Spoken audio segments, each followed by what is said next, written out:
In the grim darkness of the far future, there exists a species so resilient, so fundamentally warlike, that its very existence threatens the stability of the galaxy. These are not creatures of chaos, nor the cold calculations of Necron tomb worlds, but something far more primal, something forged in the crucible of the galaxy's first great war. To understand the Orks of the 41st millennium, one must journey back through the vast expanse of time, back to an age when gods walked among the stars and entire civilizations rose and fell in the blink of an eye. 65 million years ago, when mankind's distant ancestors were nothing more than primitive mammals scurrying beneath the feet of Terra's great reptiles, the galaxy trembled under the weight of a conflict so devastating that its echoes still reverberate through the void. This was the war in heaven, a cataclysm that would reshape reality itself and birth horrors that continue to plague the living to this day.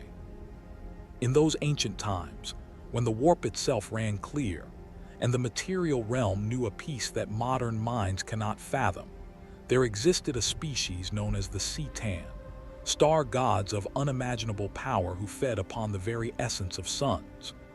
These beings, vast and terrible beyond mortal comprehension, had enslaved an entire civilization to serve as their instruments of dominion. The Necronter, as they were once known, had traded their mortality for deathless servitude, becoming the Necrons, cold automatons of living metal bound to the will of their star-feeding masters. Against this tide of harvesting death stood the Old Ones, beings of such profound psychic potency that they could reshape reality with but a thought.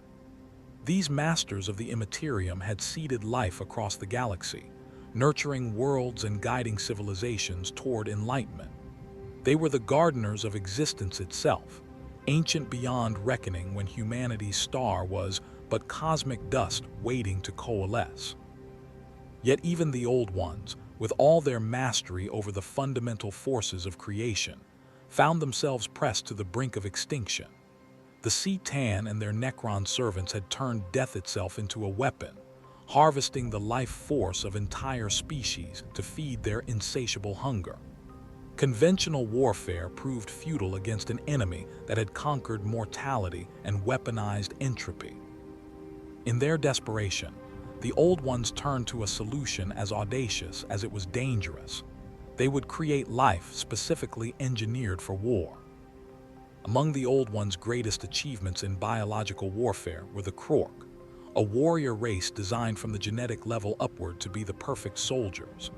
These magnificent beings stood an imposing 12 feet tall, their massive frames encased in sophisticated bioarmor that responded to their thoughts as naturally as their own skin. The armor itself was a marvel of bioengineering, capable of adapting to any battlefield condition, sealing breaches, and even regenerating from catastrophic damage.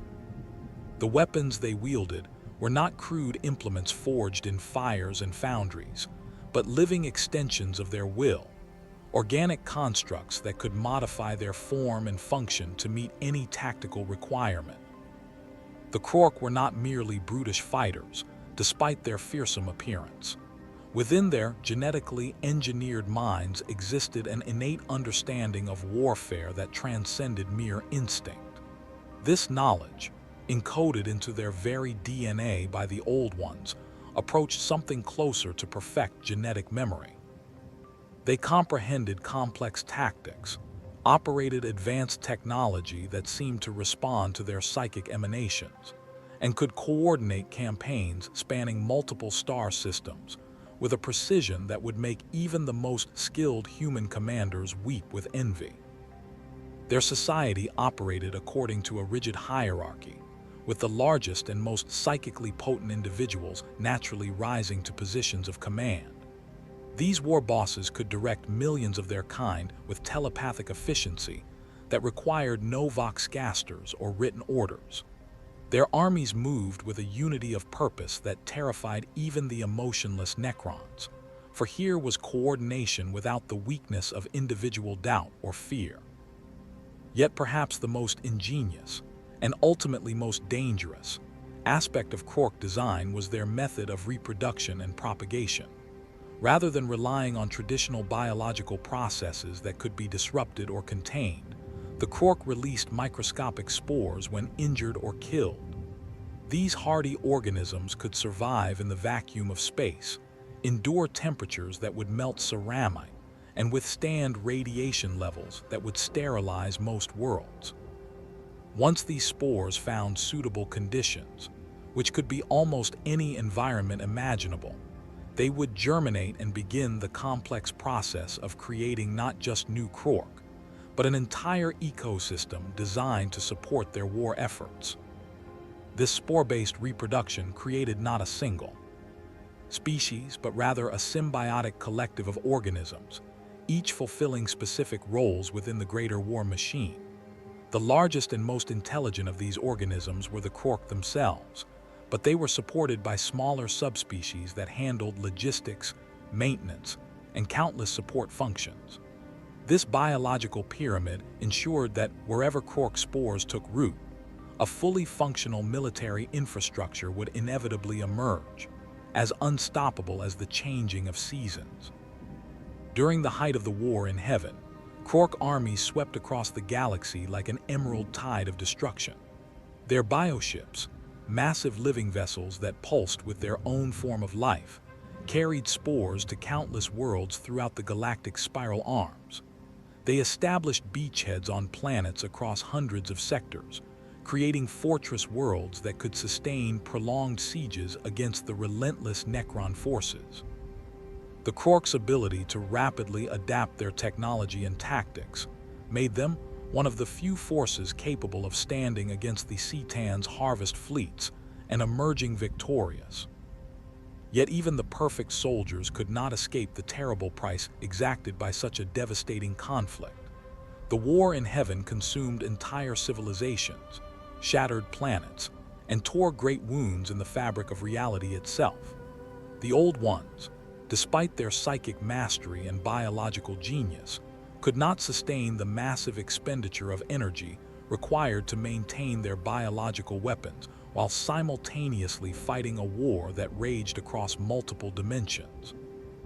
As their civilization crumbled under the relentless assault of the C'tan and their Necron servants, the psychic networks that bound the Old Ones' creations began to weaken and fail. The carefully maintained genetic programming that kept species like the Krork functioning at their peak efficiency started to degrade.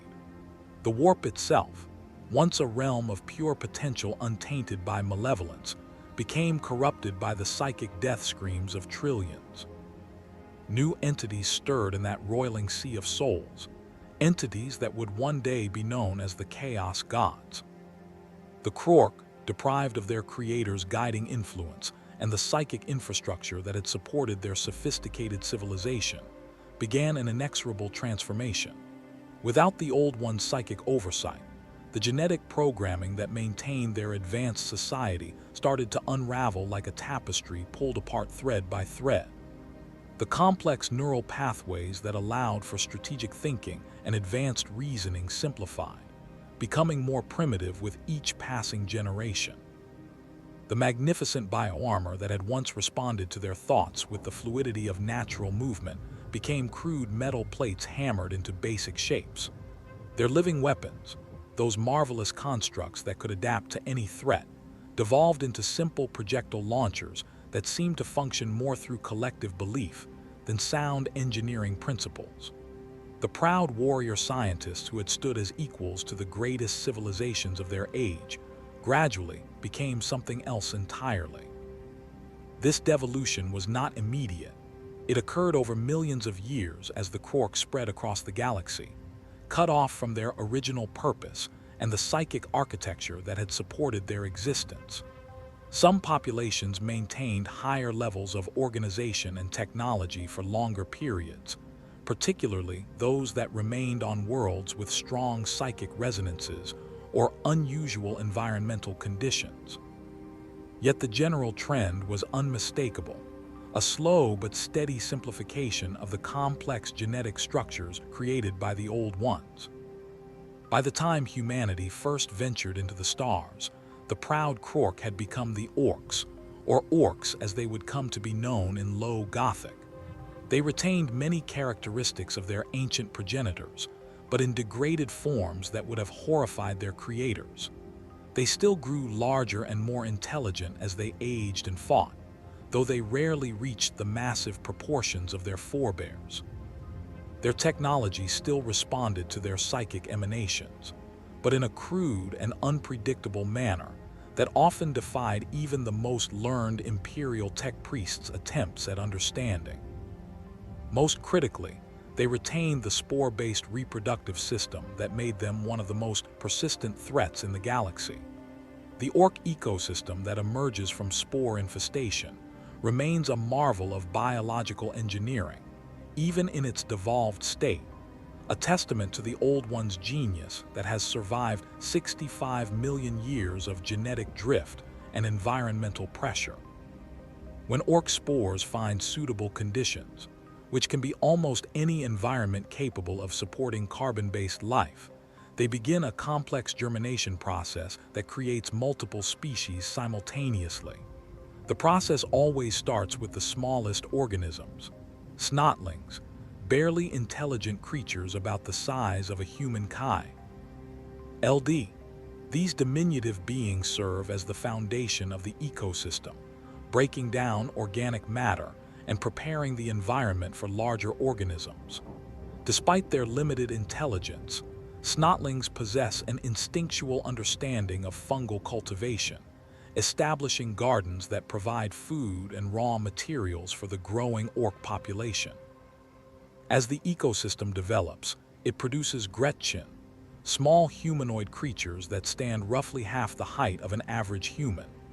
These wretched beings possess just enough intelligence to operate simple machinery and follow basic orders, making them invaluable for maintaining the crude technology that orcs depend upon.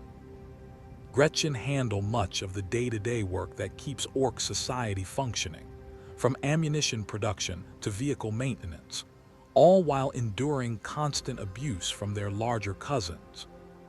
The ecosystem also produces squigs, a remarkably diverse family of creatures that serve various purposes within orc society.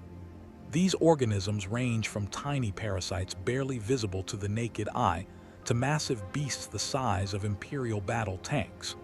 Some squigs are cultivated as food sources, their rapid reproduction and hardy constitution making them ideal livestock for a nomadic warrior culture. Others serve as living weapons, their natural aggression and razor-sharp teeth proving devastatingly effective in close combat.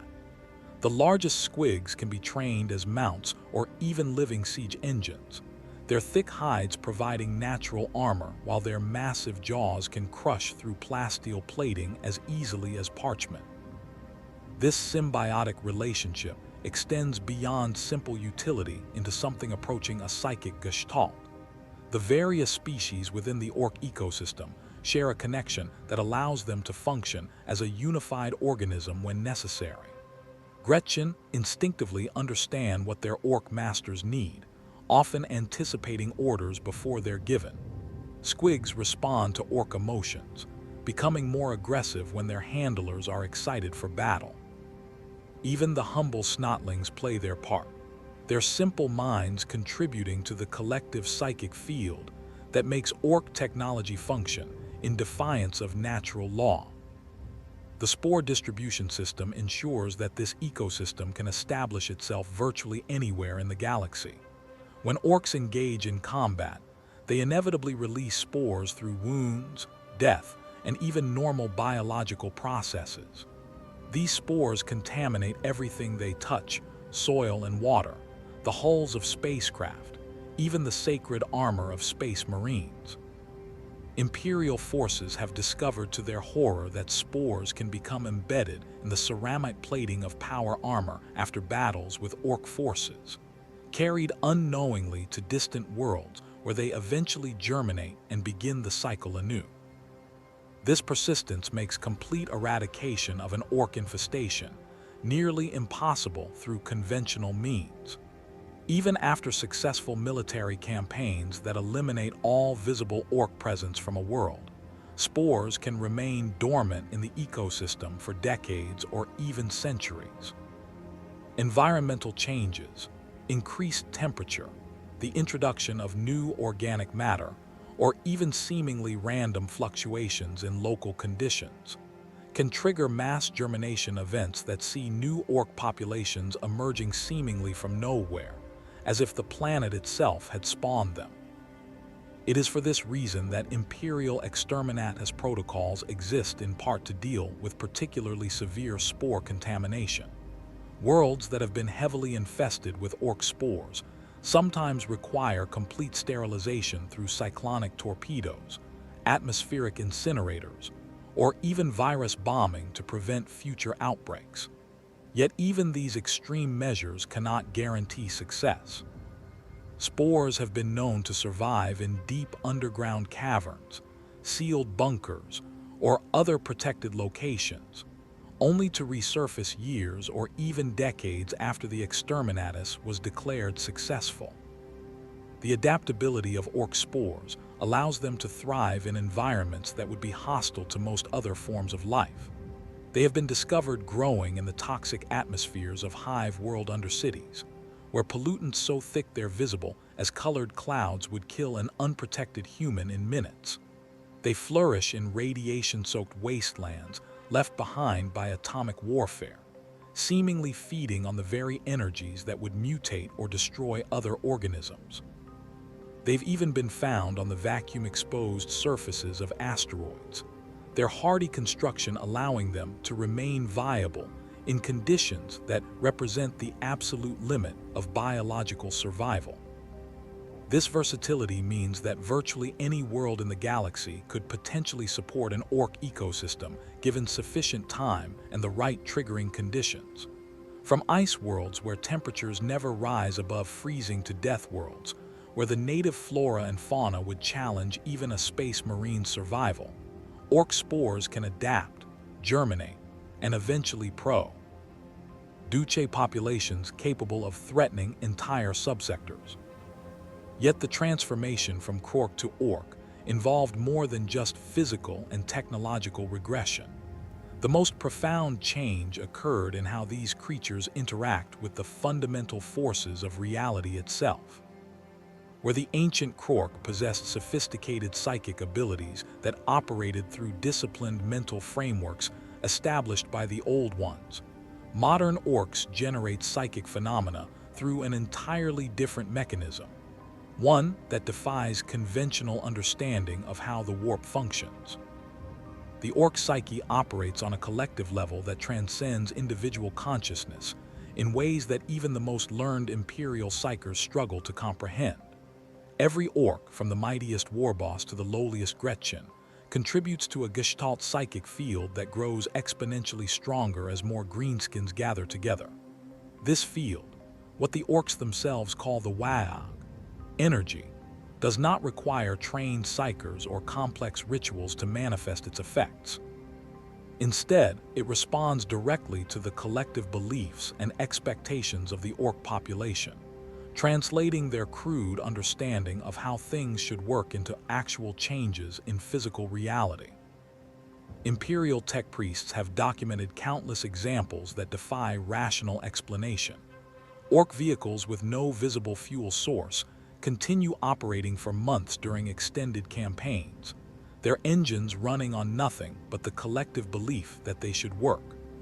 Weapons with barrels that should burst from internal pressure fire projectiles with devastating accuracy, their structural flaws somehow irrelevant in the face of orc conviction. Most famously documented is the red paint phenomenon. Red-painted vehicles consistently demonstrate superior speed compared to identical machines painted in other colors, despite no mechanical modifications to their engines or drive systems whatsoever. This phenomenon extends far beyond simple mechanical improvements into the realm of the truly inexplicable. Orc weapons that appear to be nothing more than scrap metal welded together at random can punch through ceramite armor that would resist lascannon fire. Their crude explosives detonate with force that should require sophisticated chemical compounds. Yet analysis reveals they contain little more than industrial solvents and recycled promethium. The projectiles fired from their guns often consist of random debris, nuts, bolts, pieces of scrap, even rocks. Yet they impact targets with the force and penetration of properly manufactured ammunition. This psychic reinforcement operates through what Imperial scholars term collective expectation manifestation. When enough orcs believe that something should work in a particular way, the Gestalt field makes it work that way, regardless of physical limitations or natural law. The more orcs present, the stronger this effect becomes, creating a feedback loop where larger gatherings of greenskins can achieve increasingly impossible feats through sheer collective belief. Consider the red paint phenomenon in greater detail, for it represents one of the most thoroughly studied examples of this psychic reinforcement. Orc mechanics, known as mechboys, universally believe that red vehicles move faster than those painted in other colors. This belief has absolutely no basis in mechanical reality, as paint adds no performance modifications to engines or drive systems. A rational analysis would dismiss this as superstitious nonsense. Yet Imperial forces have consistently observed that red orc vehicles do indeed move faster than their differently colored counterparts, sometimes achieving speeds that should literally tear their crude construction apart from the aerodynamic stress. Mechboys demonstrate other examples of belief-driven functionality in their work that border on the miraculous. They install components that serve no apparent mechanical purpose, yet somehow improve their machine's performance in measurable ways. Exhaust pipes shaped like screaming faces or snarling beasts make engines run louder and more aggressively, as if the vehicle itself has gained a savage personality. Weapons decorated with jagged teeth patterns inflict more gruesome wounds, the projectiles seeming to tear and rend flesh beyond what their kinetic energy should allow. Vehicle hulls covered in spikes and horns prove more resistant to enemy fire, despite the decorations adding no actual armor thickness. The mere appearance of greater protection somehow manifesting as actual defensive capability. The Gestalt field also affects orc biology directly in ways that become more pronounced during large-scale conflicts. Orcs fighting alongside large numbers of their kind display enhanced strength, resilience, and combat effectiveness compared to isolated individuals. Their wounds heal faster when surrounded by other greenskins who expect them to recover quickly. The collective belief in orc toughness Act 2. Ally accelerating their already formidable regenerative capabilities. Their reflexes sharpen when fighting in groups that believe they are superior warriors, each individual buoyed by the psychic confidence of his fellows. Even their crude surgical procedures, which would kill most other species through infection, blood loss, or simple trauma, succeed when performed by painboys who are absolutely confident in their methods. This brings us to the Weird Boys, who serve as the most dramatic and dangerous conduits for this collective psychic energy. These unfortunate orcs possess natural psychic sensitivity that makes them living lightning rods for Waaagh energy. Unlike human psychers who learn to channel warp energy through years of disciplined training and mental conditioning, Weird Boys have absolutely no control over the forces flowing through them. They absorb the psychic emanations of nearby orcs whether they want to or not, building up dangerous levels of energy that must be released or risk catastrophic, and often fatal, consequences. The life of a Weird Boy is one of constant torment and unpredictability.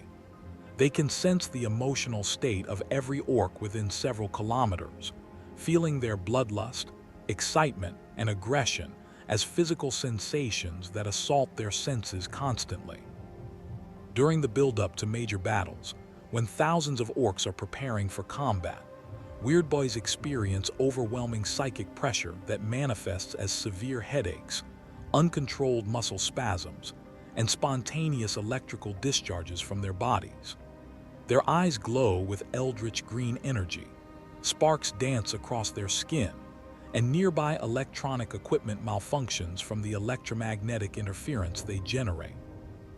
Young weirdboys often die from psychic overload before learning to manage their abilities.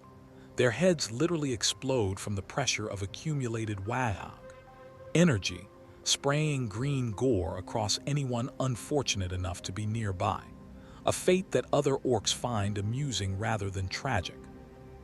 Those who survive these early episodes develop crude techniques for releasing excess energy, usually involving spectacular displays of destructive power that can level buildings or incinerate entire enemy squads in bursts of psychic lightning. Experienced weirdboys learn to recognize the warning signs of impending psychic overload and position themselves where they can unleash their accumulated energy against enemy targets rather than risk harming their own forces. Though given the unpredictable nature of their powers, this is not always possible. The psychic phenomena they produce reflect the crude nature of orc psychology. They do not create subtle manipulations of reality or complex psychic constructs. Instead, they generate raw destructive force that mirrors orc preferences for direct, violent solutions to every problem. Lightning bolts arc from their fingertips, frying anything they touch and leaving nothing but charred corpses in their wake. Telekinetic waves knock down walls and crush vehicles like tin cans. Some weirdboys can teleport themselves and nearby orcs across battlefields, though these journeys often result in partial materialization inside solid objects or arrival several meters above the intended destination, with predictably messy results. The most powerful weirdboys can channel enough energy to project devastating beams of pure Waaagh, force that punch through void shields and reduce fortified bunkers to molten slag. The relationship between orc numbers and technological effectiveness creates a dangerous escalation pattern that has plagued the galaxy for millennia. Small orc raiding parties pose manageable threats to Imperial forces, as their limited numbers cannot generate sufficient psychic reinforcement to make their crude weapons truly dangerous. A handful of orcs with rusty shooters and improvised choppas might trouble a PDF garrison, but they lack the collective belief to manifest the reality-bending effects that make larger orc forces so devastating. However, as these raiders achieve victories and attract more followers, their growing numbers increase the effectiveness of their equipment and tactics in a self-reinforcing cycle. A successful orc warboss who starts with a few dozen followers might find his force growing to hundreds as word of his victories spreads through the greenskin population. The increased psychic field generated by these additional orcs makes his weapons more accurate, his vehicles more reliable, and his tactical decisions more inspired, as if the collective will of his followers actually enhances his intelligence. This improved performance leads to greater victories, which attract even more followers, creating a snowball effect that can transform a minor raiding force into a sector-threatening Waaagh within a matter of years. Imperial military doctrine recognizes this escalation pattern and emphasizes the critical importance of crushing orc forces while they remain small and manageable. Planetary defense forces receive strict instructions to respond immediately to any reports of orc activity, as delays allow the greenskin population to grow beyond local capabilities to contain. Yet the galaxy's vast size and the Imperium's countless other threats mean that many orc infestations go unaddressed until they have already reached dangerous proportions. By the time Imperial Guard regiments or Space Marine strike forces can be deployed, the orc presence may have grown from a few hundred raiders into a full-scale Waaagh, numbering in the millions. At that point, the cost in blood and materiel required to eliminate them increases exponentially, and the possibility of complete eradication becomes vanishingly small. The confidence factor plays an equally important role in Ork effectiveness, interacting with the Gestalt psychic field to create measurable improvements in combat performance. Orks who believe they are superior fighters perform significantly better in battle than those who doubt their abilities. This psychological component isn't merely about morale in the human sense. It's a fundamental aspect of how the Waaagh field functions. Orks led by successful war bosses who have never lost a major battle fight with enhanced strength and coordination. Their absolute faith in their leader's invincibility translating into actual tactical advantages that can overcome enemies with superior equipment and training. Conversely, Orks who have suffered significant defeats or who doubt their leader's competence show markedly reduced combat effectiveness. Their weapons jam more frequently, their vehicles break down at critical moments, and their tactical coordination deteriorates as if the lack of collective confidence actively undermines their capabilities. This vulnerability explains why assassination of key Ork leaders can cause entire Waaagh forces to collapse. The death of a respected war boss can shatter the confidence that holds the psychic field together, reducing his followers from a unified army into squabbling mobs. The interaction between belief and reality becomes most apparent in large-scale Ork technology projects. Gargants, the massive walking war machines that serve as mobile fortresses for major Waaagh forces, should be impossible to construct given Ork technological limitations. These titans stand hundreds of meters tall, bristling with weapons that could level city blocks, yet they are built using crude welding techniques and salvaged materials that should never support such massive structures. Gargants function because thousands of Orks believe they should function. The collective psychic field generated by entire clans of mechboys and their assistance makes the impossible engineering work through sheer force of expectation. The massive weapons fire despite having no visible ammunition storage sufficient for their rate of fire. The legs support impossible weights because the Orks building them never doubt that they will work. The crude reactor systems provide power that should require sophisticated fusion technology, because the operators are absolutely confident in their ability to make big things go boom. Similar principles apply to Ork spacecraft, which regularly achieve interstellar travel despite appearing to be little more than asteroids with engines welded to them. These ramshackle vessels lack proper life support systems, navigation equipment, and any semblance of structural integrity. Yet they successfully transport millions of Orks across the galaxy, emerging from the warp at their intended destinations despite having no proper Geller fields or navigators. Imperial Navy encounters with Ork fleets consistently report vessels that should have broken apart under their own acceleration, continuing to function through what can only be described as collective stubbornness made manifest. The Gestalt psychic field also influences Ork reproduction and development cycles in fascinating ways. Spores released in areas with high concentrations of Waaagh energy germinate faster and produce more aggressive specimens. Young Orks growing up in successful Waaagh environments mature more quickly and reach larger sizes than those developing in isolated or defeated populations. The psychic atmosphere literally shapes their physical development, creating stronger warriors when the collective expects strength and cunning leaders when the situation demands tactical thinking. This environmental influence extends to specialized Ork castes as well. Mechboys emerge more frequently in populations that face complex technological challenges, as if the collective need for better equipment triggers genetic expressions that produce more technically minded individuals. Painboys appear in greater numbers during extended campaigns, where medical expertise becomes crucial for maintaining fighting strength. Even Weirdboys manifest their abilities more reliably in populations under significant psychic pressure from large-scale conflicts. The unpredictable nature of Waaagh Energy makes it impossible for Imperial forces to develop consistent countermeasures against Ork psychic phenomena.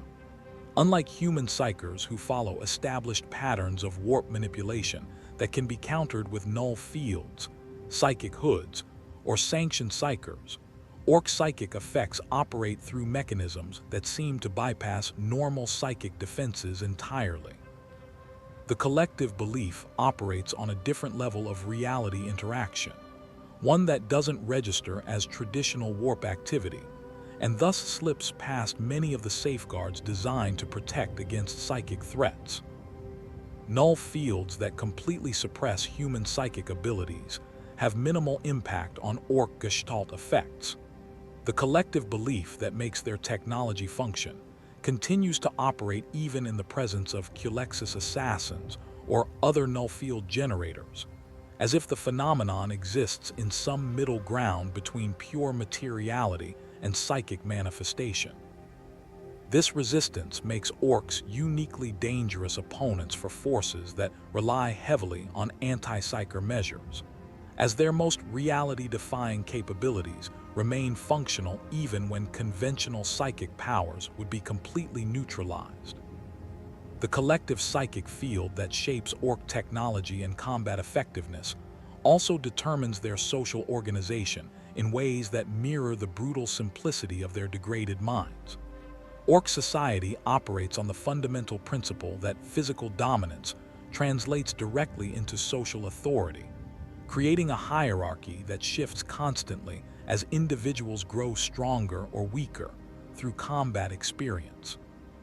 This system produces leaders who have proven their worth through violence, while ensuring that the strongest specimens guide the species toward ever greater conflicts.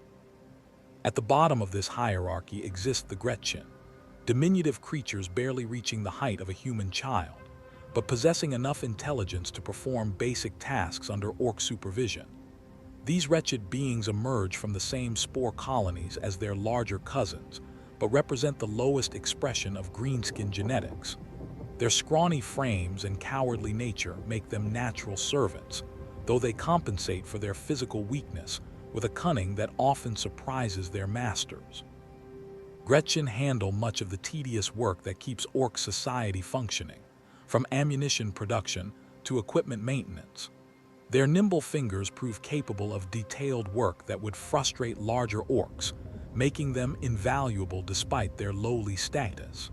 They develop complex social structures within their own ranks, establishing pecking orders based on their proximity to powerful Orks. Those serving successful war bosses enjoy higher status among their peers than Gretchen assigned to lesser masters.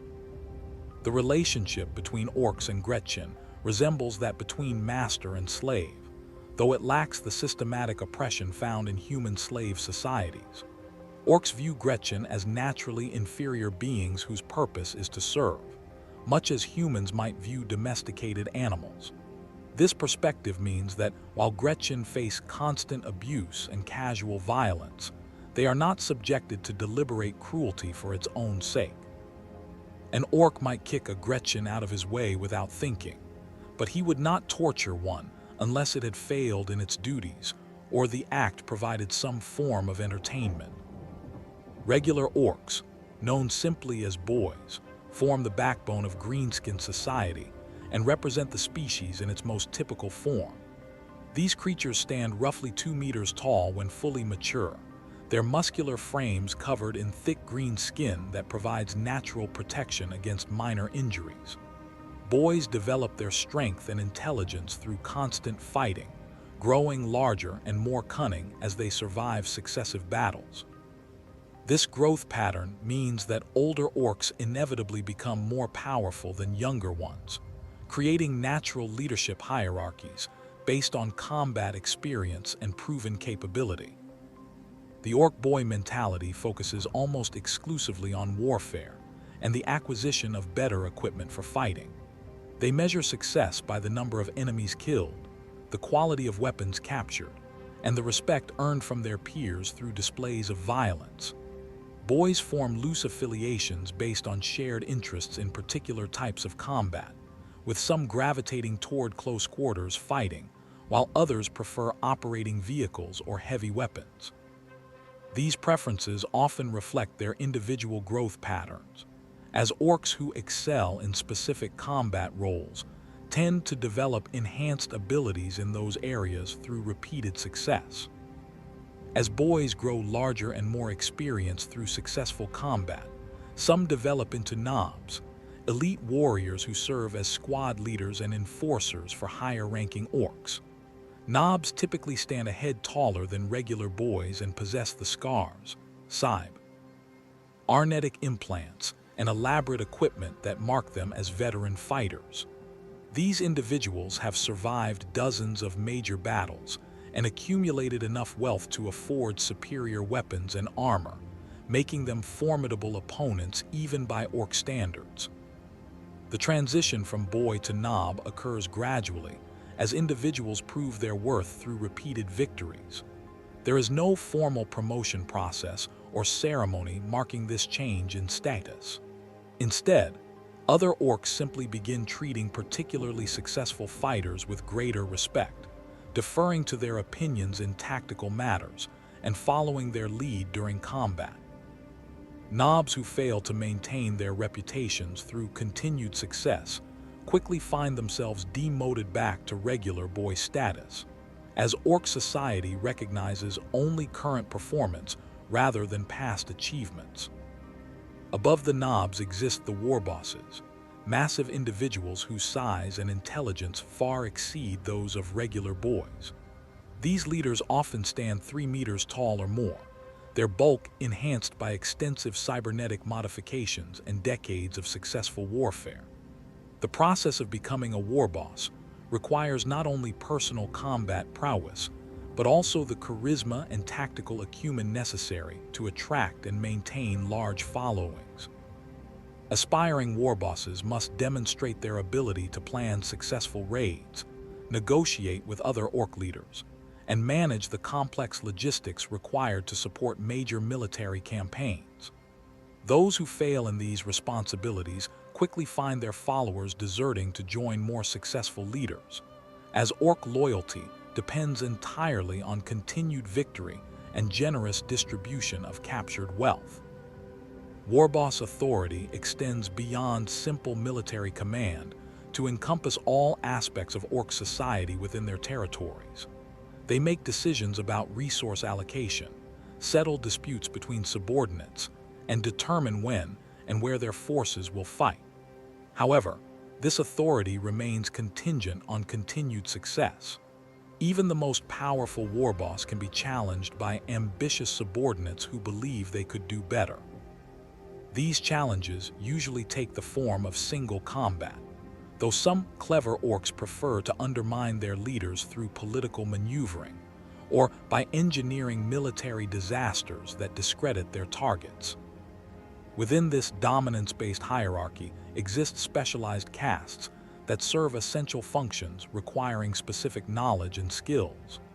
These specialists emerge from the general orc population through genetic predisposition rather than training or education, their abilities manifesting as instinctual understanding of their chosen fields.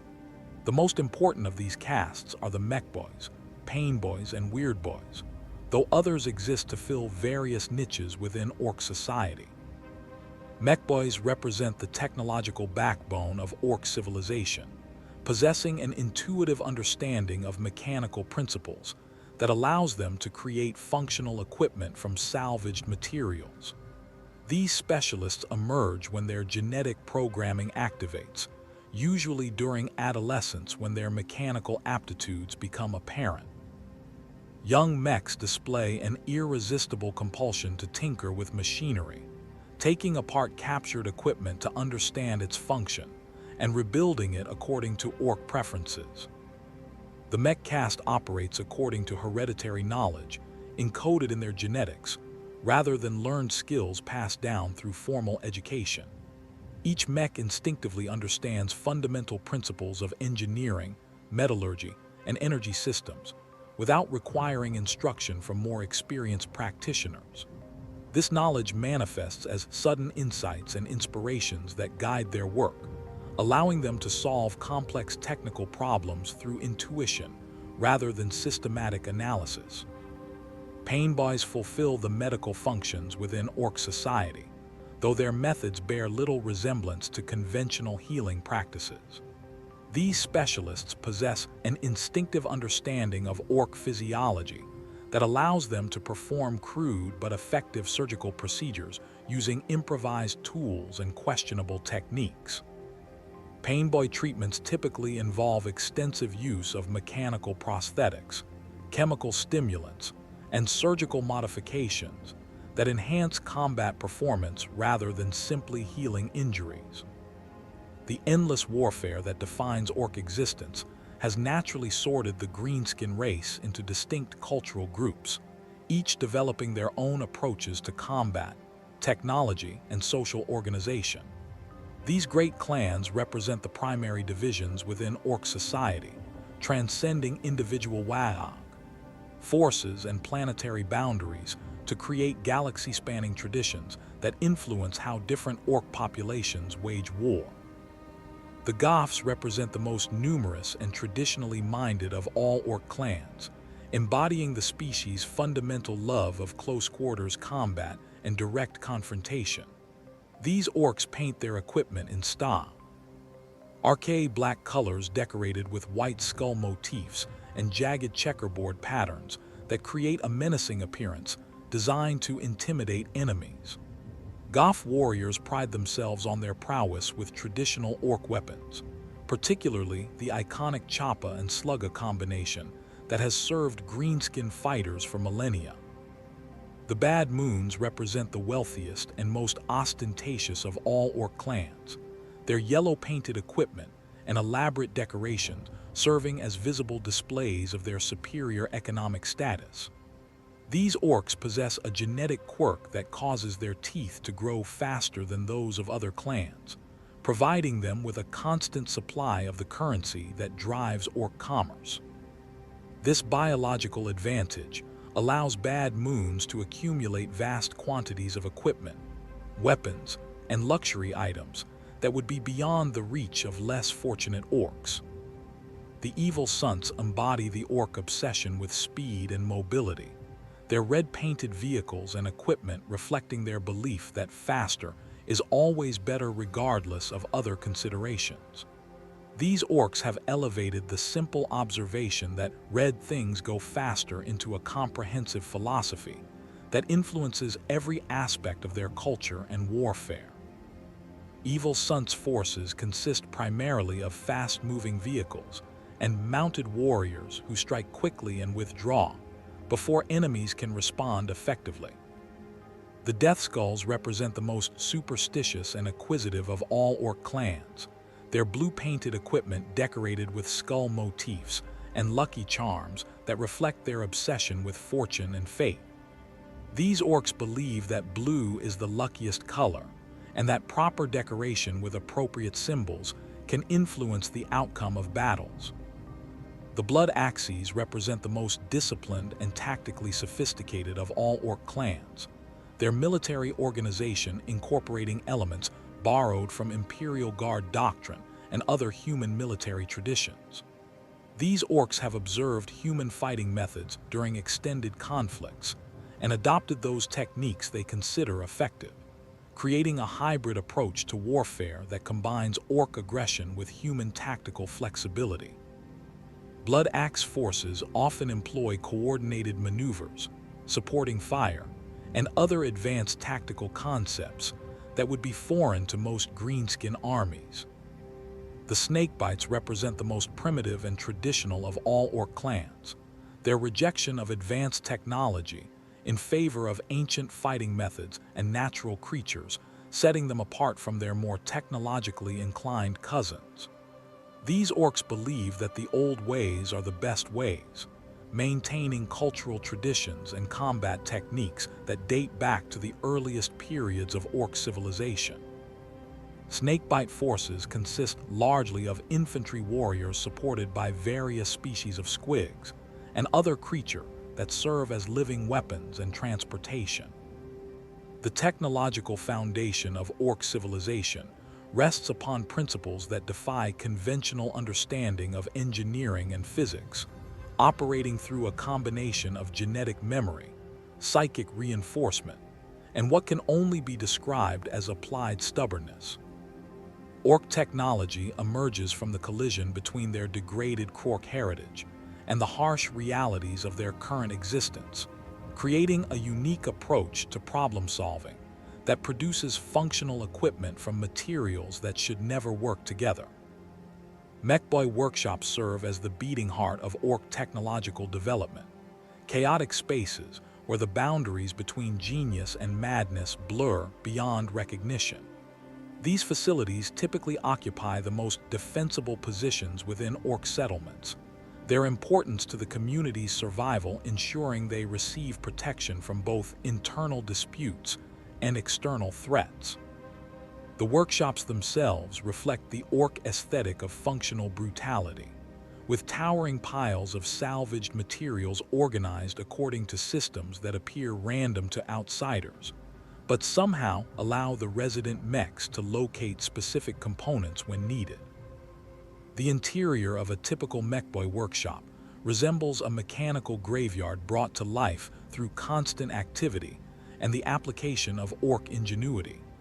Partially disassembled vehicles occupy every available space, their components scattered across workbenches that groan under the weight of tools, spare parts, and half-finished projects. Overhead gantries support massive lifting devices cobbled together from hydraulic systems salvaged from Imperial construction equipment. Their crude but effective design, allowing mechs to manipulate components that would otherwise require specialized facilities to handle. The tools used by mechs reflect their practical approach to engineering, consisting primarily of hammers, wrenches, and cutting implements that can be applied to virtually any mechanical problem through sufficient force and determination.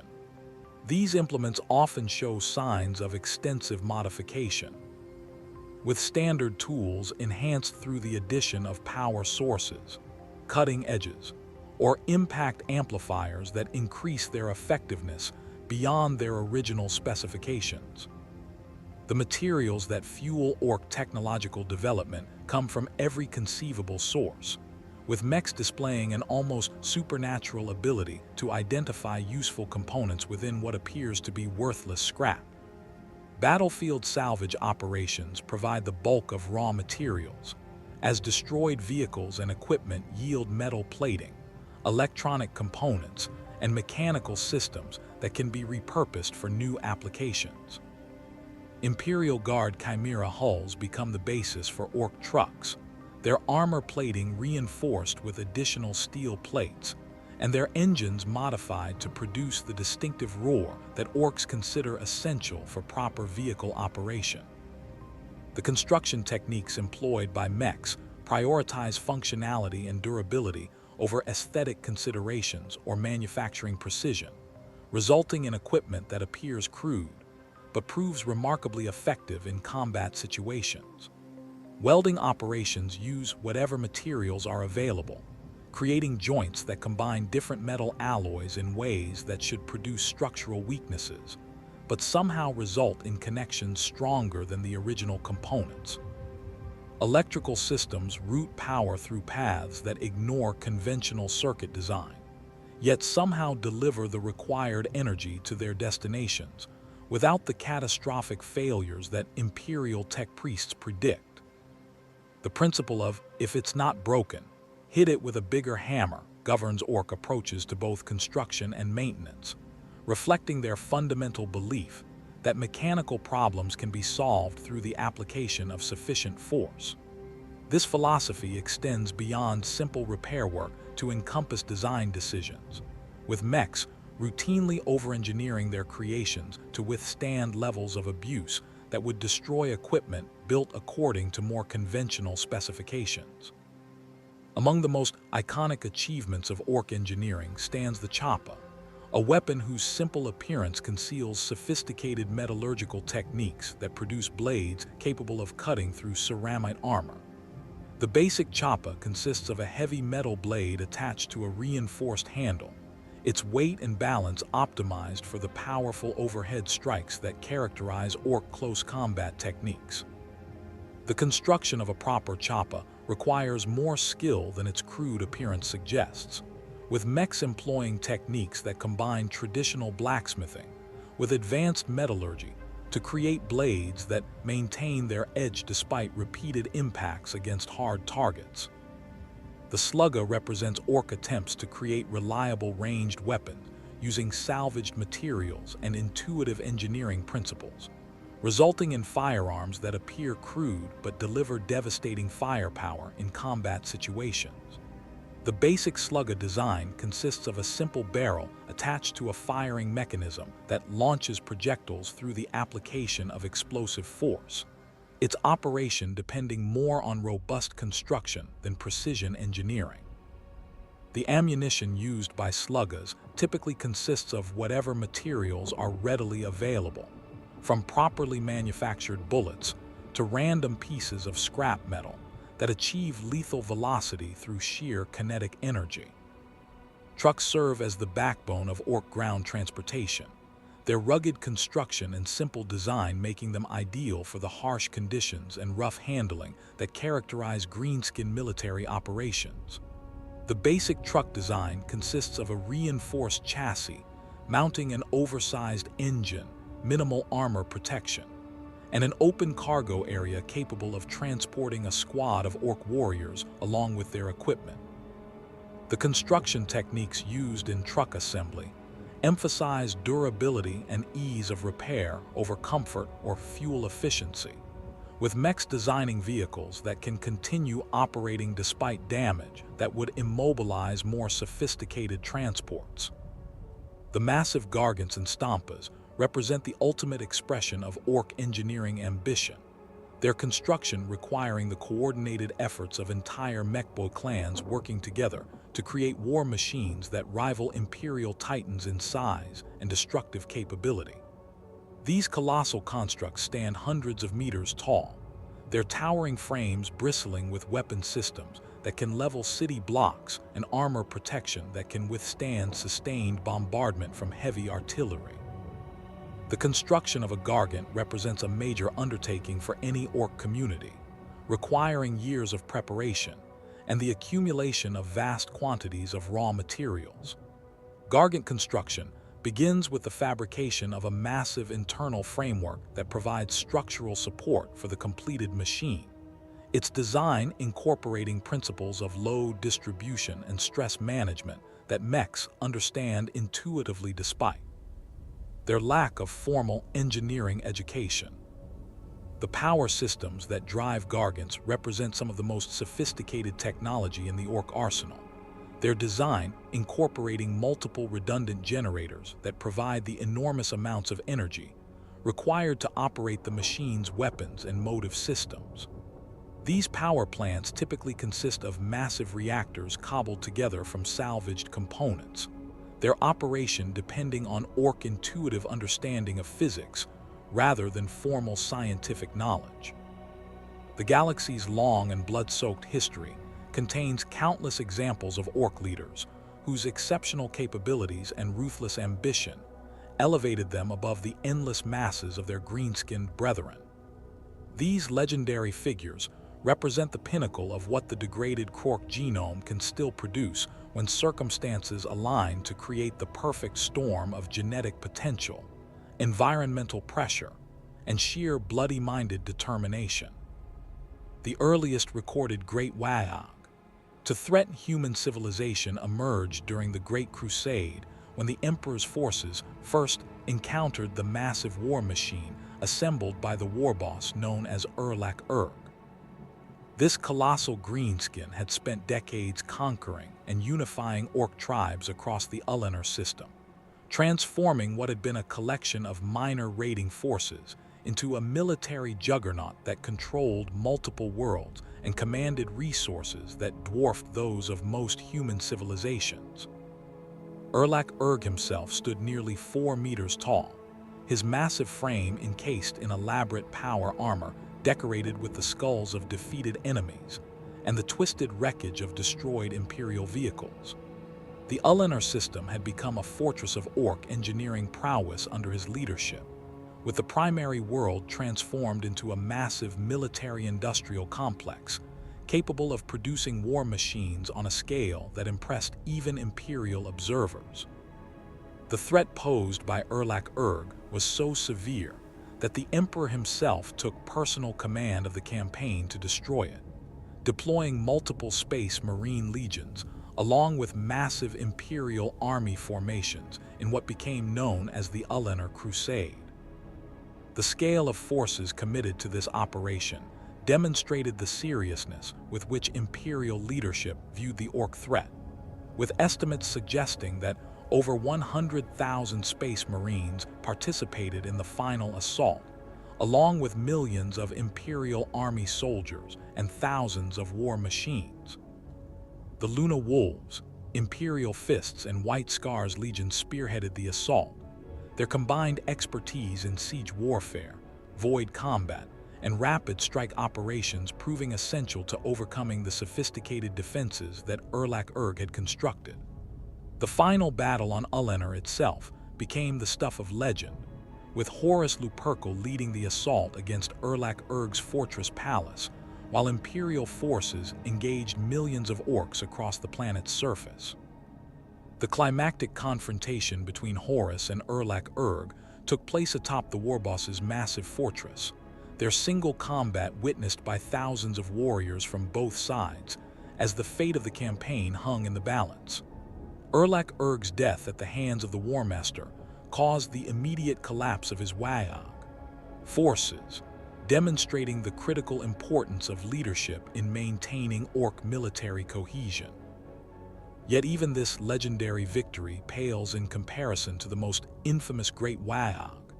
In recent Imperial history, the campaigns of Ghazghkull Mag Uruk Thraka, the emergence of this exceptional warboss as the most formidable Ork threat in millennia began not with grand proclamations or spectacular victories, but with a crude surgical procedure performed in the ramshackle operating theater of Mad Doc Grotznik on the feral world of Urk.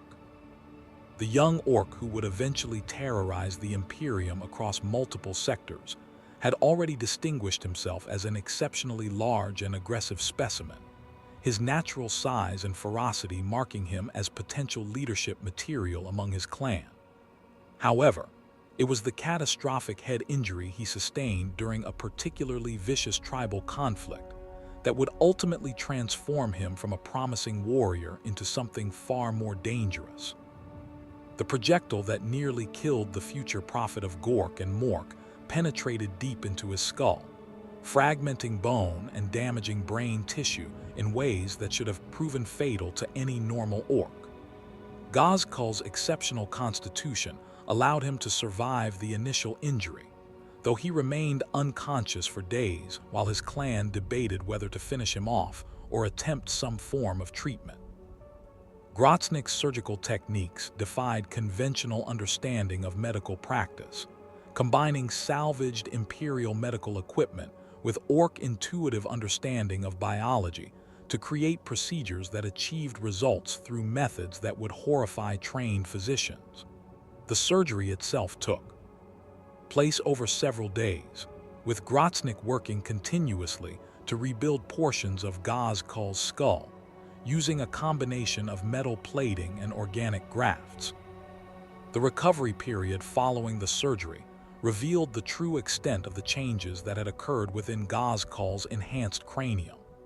The massive Ork began experiencing vivid dreams and waking visions that he interpreted as direct communications from Gork and Mork themselves, the twin deities of the Ork pantheon speaking to him through the psychic amplification provided by his cybernetic implants. These prophetic experiences provided him with strategic insights and tactical knowledge that far exceeded his previous capabilities, transforming him from a competent tribal leader into a military genius capable of coordinating campaigns across multiple star systems.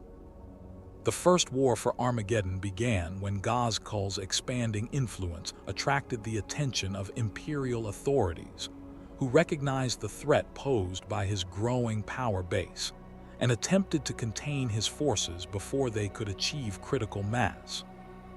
The invasion fleet that emerged from the warp around Armageddon represented the culmination of years of careful planning and resource accumulation.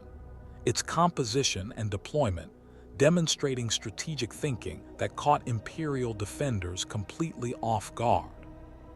The space hulks that delivered Ghazghkull's invasion force to Armageddon's surface had been extensively modified during their journey through the warp. Their crude construction, enhanced with additional weapon systems and troop transport facilities that maximized their effectiveness as assault platforms. The initial landings showcased Ghazghkull's ability to coordinate complex multi-pronged assaults that struck simultaneously at multiple strategic targets across the planet's surface. The Imperial response to the invasion was led by the Space Marines of the Salamanders chapter under Captain Pellas Murrin, whose expertise in urban warfare and siege operations proved crucial in preventing the complete collapse of the defensive perimeter. The intervention of the Space Wolves chapter under Logan Grimnar ultimately turned the tide of the First War, their arrival providing the additional firepower and tactical expertise necessary to break the Ork siege lines. The aftermath of the First War for Armageddon revealed the true scope of Ghazghkull's strategic vision, as captured intelligence indicated that the assault had been intended as a probing attack rather than a full-scale invasion. The Ork forces had systematically gathered information about Imperial defensive capabilities, military response times, and logistical limitations, data that would prove invaluable in planning future operations. The Second War for Armageddon began several decades later when Ghazghkull returned with forces that dwarfed his previous invasion, demonstrating his ability to learn from previous defeats and adapt his strategies accordingly. The Ork fleet that emerged from the warp included hundreds of vessels ranging from massive space hulks to purpose-built warships that incorporated lessons learned from the first campaign. The invasion force itself numbered in the millions, with Ghazghkull having spent the intervening years conquering and unifying Ork tribes across multiple star systems to create a military machine of unprecedented size and sophistication. The second invasion employed entirely different tactics, with Ghazghkull's forces launching simultaneous attacks against multiple targets to prevent Imperial forces from concentrating their defenses. The main assault focused on the industrial complexes that produced the weapons and equipment essential to Armageddon's defense, while secondary attacks targeted communication centers, spaceports, and other infrastructure that supported the planetary defense network. The Imperial response to the second invasion was swift and overwhelming, with multiple Space Marine chapters deploying to Armageddon along with massive Imperial Guard reinforcements drawn from across the sector. The Blood Angels, Ultramarines, and Salamanders chapters formed the core of the Space Marine response, their combined expertise providing the tactical flexibility necessary to counter Ghazghkull's multi-pronged assault strategy. The Second War raged for years across Armageddon's surface, with neither side able to achieve decisive victory despite massive casualties on both sides. Ghazghkull's personal involvement was far more direct than in his first campaign, with the massive war boss leading assault forces in person and engaging Imperial champions in single combat on multiple occasions. His confrontations with Commissar Yarrick of the Armageddon Steel Legion became legendary, with the two commanders developing a mutual respect born from countless battles against each other. The conclusion of the Second War came not through decisive military victory, but through Ghazghkull's strategic decision to draw his forces before they could be completely destroyed by mounting Imperial reinforcements. The Ork warboss had achieved his primary objectives of testing Imperial responses and gathering additional intelligence about human military capabilities, while simultaneously establishing his reputation as the most dangerous greenskin leader of the modern era. The Third War for Armageddon began when Ghazghkull returned once again, this time leading a force that represented the culmination of his decades of conquest and preparation. The scale of the third invasion dwarfed even the Second War, with Ghazghkull's forces numbering in the tens of millions and supported by war machines that rivaled Imperial Titans in size and destructive capability. Yet even the legendary campaigns of Ghazghkull pale in comparison to the most devastating conflict in Imperial history that did not directly involve Chaos forces. During the 32nd millennium, an Ork warlord known only as the Beast launched a campaign that brought greenskin forces to the very gates of Terra itself. This catastrophic invasion, remembered as the War of the Beast, demonstrated the terrifying potential that lay dormant within the Ork species when properly organized, and led by a specimen that approached the capabilities of the ancient Krork. The Beast himself was a creature of such immense size and power that Imperial records describe him as standing nearly 6 meters tall, his massive frame dwarfing even the largest space marine primarchs. The military machine that the Beast assembled represented the largest Ork force in recorded history, with conservative estimates suggesting that his Waaagh included hundreds of millions of warriors supported by war machines that demonstrated technological sophistication approaching that of the ancient Krork. The most impressive achievements of his engineering corps were the massive attack moons, artificial planetoids equipped with weapons capable of destroying entire star systems. These colossal constructs required resources and coordination that should have been beyond the reach of any Ork leader, their successful construction demonstrating capabilities that terrified Imperial observers who understood the implications of such technological achievements. The Siege of Terra itself became the climactic confrontation of the War of the Beast, with Ork forces actually landing on humanity's homeworld for the first time since the species achieved spaceflight. The sight of green-skinned warriors fighting in the shadow of the Imperial Palace sent shockwaves throughout the Imperium, demonstrating that even the most sacred and heavily defended worlds were not immune to Ork aggression. The resolution of the crisis came through a combination of Imperial heroism and strategic assassination, with a small force of Space Marines managing to infiltrate the Beast's command center and eliminate the massive warlord in personal combat. The death of their supreme leader caused the immediate collapse of the Waaagh forces, though the process of eliminating the remaining Ork strongholds required decades of continuous military operations across multiple sectors. The divine pantheon that governs Ork's spiritual life consists of twin deities whose brutal simplicity perfectly mirrors the crude psychology of their worshippers.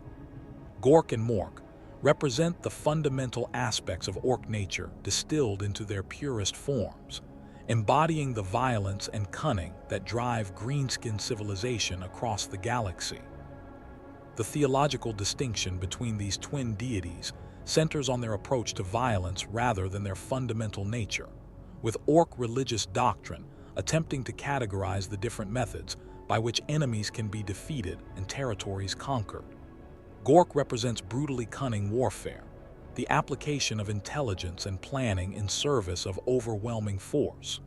Mork embodies cunningly brutal tactics, the use of deception and misdirection to create opportunities for devastating attacks. The endless theological debate that occupies Ork religious thinkers regarding the precise nature of their gods reflects the species' fundamental inability to comprehend subtle distinctions or abstract concepts. Weirdboys and other spiritual leaders engage in heated arguments about whether Gork is brutally cunning or cunningly brutal, their discussions often degenerating into physical confrontation that settle doctrinal disputes through the application of superior fighting ability. The worship practices that characterize Ork religious observance bear little resemblance to the contemplative rituals found in other species' spiritual traditions, instead taking the form of violent competition and combat demonstrations that celebrate the martial virtues embodied by their twin gods. Orc religious ceremonies typically involve elaborate fighting tournaments, where warriors compete to demonstrate their prowess with various weapons and combat techniques. The construction of massive idols and totems represents one of the most visible expressions of Orc religious devotion, with communities dedicating enormous resources to creating monuments that honor Gork and Mork through displays of artistic brutality. These structures typically consist of crude but imposing sculptures fashioned from salvaged metal, scavenged materials, and the bones of defeated enemies. The closing years of the 41st millennium have witnessed an unprecedented escalation in Orc activity across the galaxy, with multiple massive Waaagh forces simultaneously threatening Imperial space on a scale not seen since the War of the Beast. The Great Rift's violent birth has fundamentally altered the strategic landscape, creating new opportunities for greenskin expansion, while simultaneously exposing Orc populations to chaos corruption in ways that have produced disturbing mutations within their species. Ghazghkull continues to represent the single greatest Orc threat to Imperial stability, with the profit of Gork and Mork's forces having grown to encompass tens of millions of warriors spread across multiple sectors. His current campaign has evolved beyond simple territorial conquest to encompass a galaxy-spanning religious crusade that attracts followers from previously unaffiliated Orc populations throughout the eastern fringe and Segmentum Solar. The technological sophistication of Ghazghkull's current forces exceeds anything previously documented in Imperial records, with his mechboys producing weapons and vehicles that incorporate design principles derived from multiple alien species encountered during his campaigns. The naval component of Ghazghkull's Waaagh has achieved unprecedented coordination and effectiveness, with his fleet incorporating both purpose-built Orc vessels and captured Imperial ships that have been extensively modified according to greenskin preferences. The psychological impact of Ghazghkull's religious message has proven as dangerous as his military capabilities, with his proclamations about the coming Great Waaagh, inspiring Orc uprisings on worlds that had been considered pacified for centuries. Dormant spore infestations that had remained inactive for decades are experiencing mass germination events triggered by the psychic resonance of his expanding Waaagh field, creating new threats that strain Imperial defensive resources already stretched thin by multiple simultaneous crises. The Great Rift's creation has exposed Orc population throughout the galaxy to levels of chaos corruption previously unknown in greenskin society, producing mutations and behavioral changes that have alarmed Imperial xenobiologists studying the phenomenon. These corrupted Orcs demonstrate enhanced aggression and unpredictability that exceeds even normal greenskin standards while retaining their species' natural resilience and combat effectiveness. The mutations observed in Chaos Orc populations include enhanced physical capabilities that approach those of Chaos Space Marines, with some specimens developing additional limbs, enhanced sensory organs, and natural weapons that supplement their traditional equipment. More disturbing are the psychological changes that accompany these physical alterations, including increased cunning and strategic thinking that makes corrupted Orc forces significantly more dangerous than their unaltered cousins. The eternal nature of the Orc threat to Imperial civilization stems from fundamental aspects of greenskin biology and psychology that make them impossible to eliminate completely through conventional military means. The spore-based reproductive system ensures that Orc populations can regenerate from minimal surviving populations, while their genetic programming drives them toward constant warfare regardless of external circumstances or rational considerations. The adaptability that characterizes Orc military doctrine allows them to remain competitive against technologically superior opponents through continuous innovation and the incorporation of captured enemy equipment into their own designs. This technological parasitism enables greenskin forces to benefit from the research and development efforts of other species, while avoiding the resource costs and time requirements associated with original innovation. As the 41st millennium draws toward its close, the orc species stands as one of the most persistent and adaptable threats facing human civilization. Their combination of biological resilience, technological adaptability, and cultural dedication to warfare ensures that they will continue to plague the galaxy regardless of whatever other crises may emerge to threaten imperial stability. The green tide that has swept across the stars for millions of years shows no signs of receding. From the ancient Krork who fought alongside the old ones in the war in heaven, to the modern orcs who now threaten to overwhelm imperial defenses across a dozen sectors. Simultaneously, this species has proven time and again that they are the ultimate survivors, born for war, living for battle, and finding in death only the promise of rebirth through their spores. In a universe filled with horrors beyond imagination, where the ruinous powers corrupt entire worlds, where tyrannid hive fleets devour all biomass in their path, where ancient necrons awaken from millions of years of slumber to reclaim a galaxy they once ruled, the simple, brutal effectiveness of the orc war machine remains one of the most enduring and dangerous forces that humanity must face in its struggle for survival among the stars. They are the green tide, they are the eternal enemy, they are the orcs, and they will never stop coming.